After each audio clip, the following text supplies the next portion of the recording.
Hi cuties! Today we are going to be going through my skincare routine. I have a lot of new products that I've been trying out, so I wanted to give you an updated version. I'm 28 years old. My skincare concerns, I feel like, are redness here, general dullness, and I've definitely been experiencing some drier skin as I'm like approaching 30. So hydration is a big priority and plus for me. So let's get into it. I also wanted to show you a close-up of my skin so you can really see like what we're working with. I'm obviously barefaced right now. And I do feel like I'm dry this morning, by the way. We're obviously gonna put skincare on and that's gonna help with all of that. Throughout all of this, I've tried to look up the proper application order, and so usually a good rule of thumb is that you go from your thinnest products to your thicker products. First up, we have the Haru Haru Wonder Black Rice. I've been really enjoying this. The last Korean face wash I used was not it. It was super drying, super stripping. It was the Face Shop Rice Water Bright Foaming Cleanser. So I found somebody to give that away to because it just was not doing what I wanted it to. And it would really just dry me out, suck all the moisture out of my face. This one is totally different, is I feel like super hydrating, just a really neutral. I feel like it would probably be good for all skin types. It just doesn't feel overly oily or overly drying, so I think it has that good balance. I got it at TJ Maxx or Ross, one of those style stores. So I got it for a pretty good deal. I want to say $8. And online it says it's usually from $10 to $18. But I wanted to give you some details about it.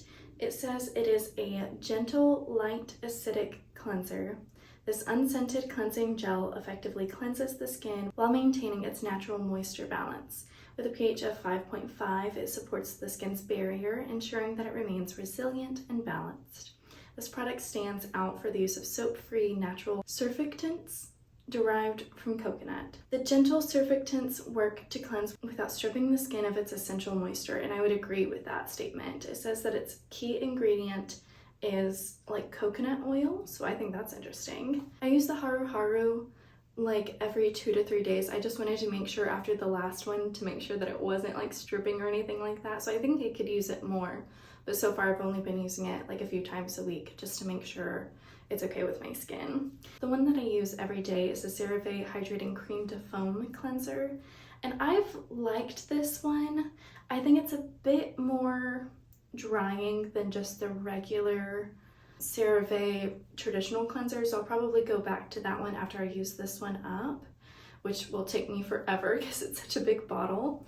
And I've recently learned that apparently if something is a foam, that it's more likely to be more stripping and have drying ingredients. So just something to keep an eye out for as you're making your decisions about your cleansers. Next up, I will go in with a toner. I'm trying to do more of skin flooding, just because my skin was so dry. I'm that sounds like something I want to try out. So the key thing with that is that you use toners and just a bunch of hydrating products to just saturate your skin in moisture. And I feel like it's been helping. I've also heard that toner is mostly water and that it doesn't really do much, so to each their own. I recently got one from TJ Maxx or Ross, the same store that I got the other one from, Glam Fox Rice Niacinamide Toner. So this one says that it is a powerful blend of rice and niacinamide. This toner delivers intense hydration to combat dryness and dullness, while also helping to strengthen the skin's natural barrier for a healthier, more radiant looking complexion. I feel like it has helped my skin. I just think it's a really good preparation step for your skin, to absorb everything else. So I've been liking it so far. I'm new to the world of toners, so again, take everything I say with a grain of salt, but I have been liking it lately. I got a whole bunch of products at the same time from TJ Maxx and Ross. So this next one, also from TJ Maxx or Ross. So it is Cetaphil's Vitamin C Serum. For one, Cetaphil is just a trusted brand, much like CeraVe. So I knew that I could count on it and being a good product.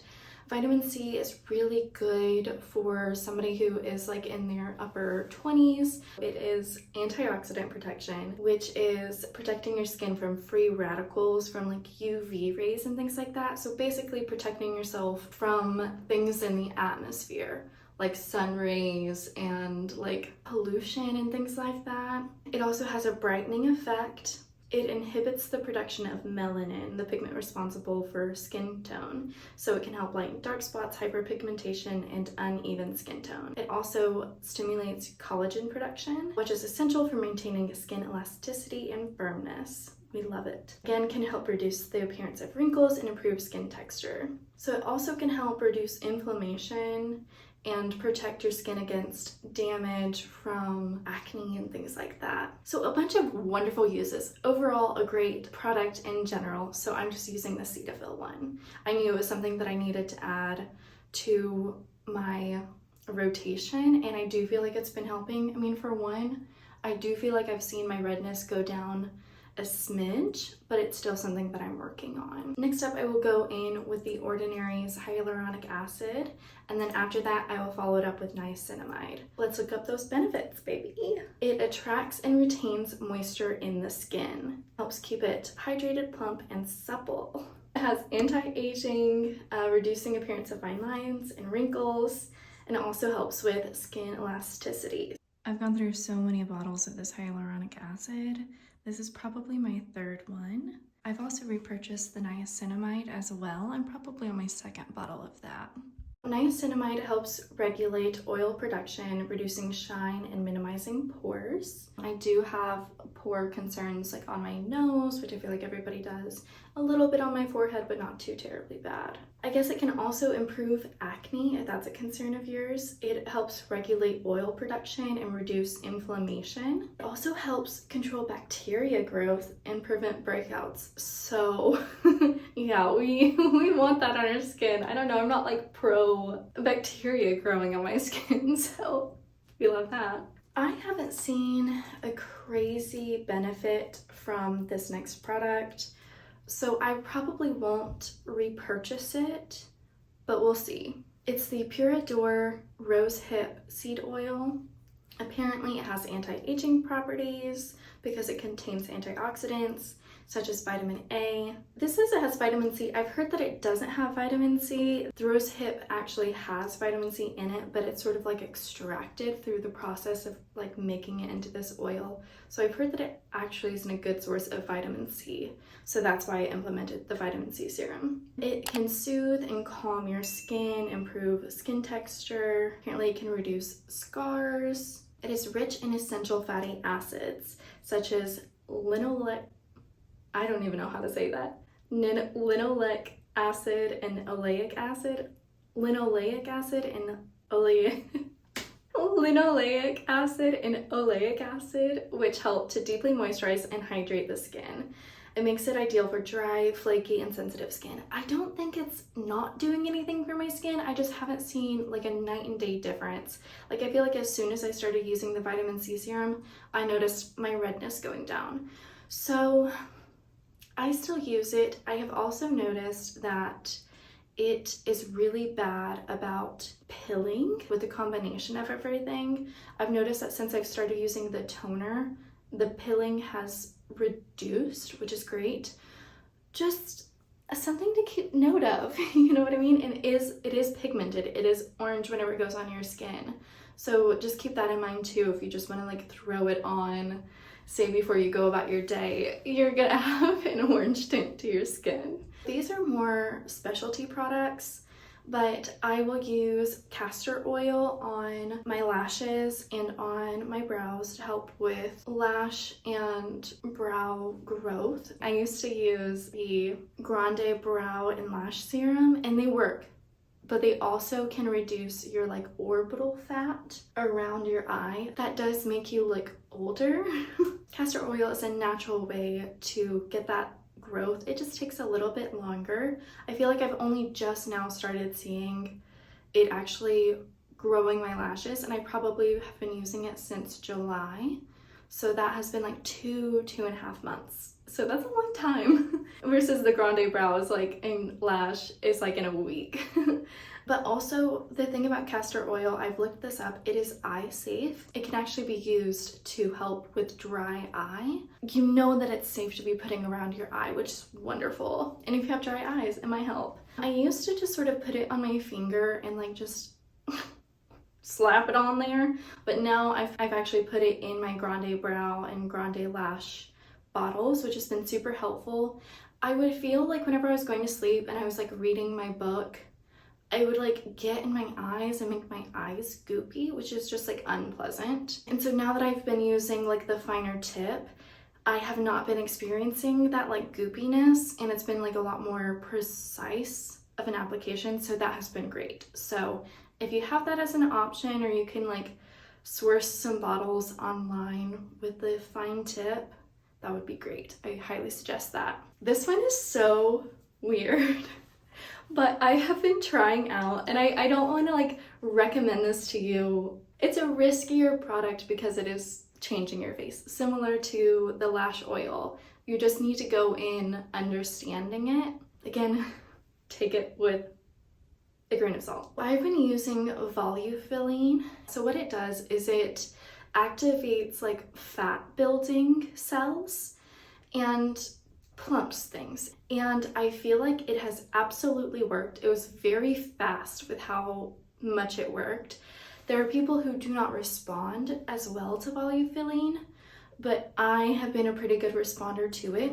So I have been using it on my lips, and I have dabbled in putting it in my upper eye area, hollow here, my temple region, and then like here to try to, you know, avoid like sagging and things like that. You can also put it on your boobies, and I do feel like genuinely I have seen growth in the tata region. It is nerve-wracking though, because it does change your face. I don't know if you can tell because it'll go down, but I have noticed a little bit of like wrinklage in my under eye area.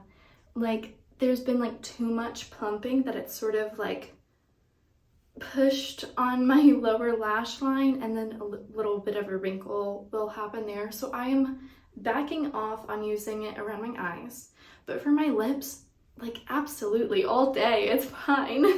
It has helped. My top lip especially would just thin out like whenever I was smiling, and I feel like now it's like a little bit more plump. So I'm still testing it out. So I will take a little bit of my moisturizer, which I haven't told you about yet. Spoiler alert, it's a CeraVe one. But I'll take a little bit of that, and I'll take my Neutrogena body oil and mix that together and add a singular drop of the Volufiline. Take a Q-tip, mix it around, apply it in the areas I want. Then I take the leftovers, rub it in my hands. You're probably not supposed to use it on your hands. Oh well, we live life on the edge. Don't do what I do. I rub it around my hands, and then I apply it on the tatas. And then I go to sleep. Okay, and then my moisturizer is the CeraVe one. I love it. It's great. I put that on top. I will also use a prescription grade Tretinoin every now and then, like once a week / once every 2 weeks. I don't want dry skin. I don't want to deal with every hurdle that you have to get through on the other side of having good skin by using Tretinoin. So on a night that I'm not using Tretinoin, I will sometimes use like petroleum jelly, just like your Vaseline, to slug my skin. Also on a night that I'm not using Volufiline, I really like just using Aquaphor on my lips. I just think it works so well. It's so effective if you have dry lips. The last thing that I use in my skincare routine, again, this is nights that I'm not doing Tretinoin. Very important, you should not use it with Tretinoin. I will use my red light panel that I have. Thank you, Mom and Dad. That was my gift this year from them, so thank you. So yeah, I will use that red light panel, just sit in front of that for like 10 minutes. I will listen to these like affirmation, like repetition things of like, I am beautiful. I love my life. And I specifically use, I think it's the Rise of the Phoenix or something. I can put it on screen now, but I love her videos specifically. I just think she has the best voice for it, and I love them so much. I also wanted to give you a last minute close-up compared to the beginning of the video.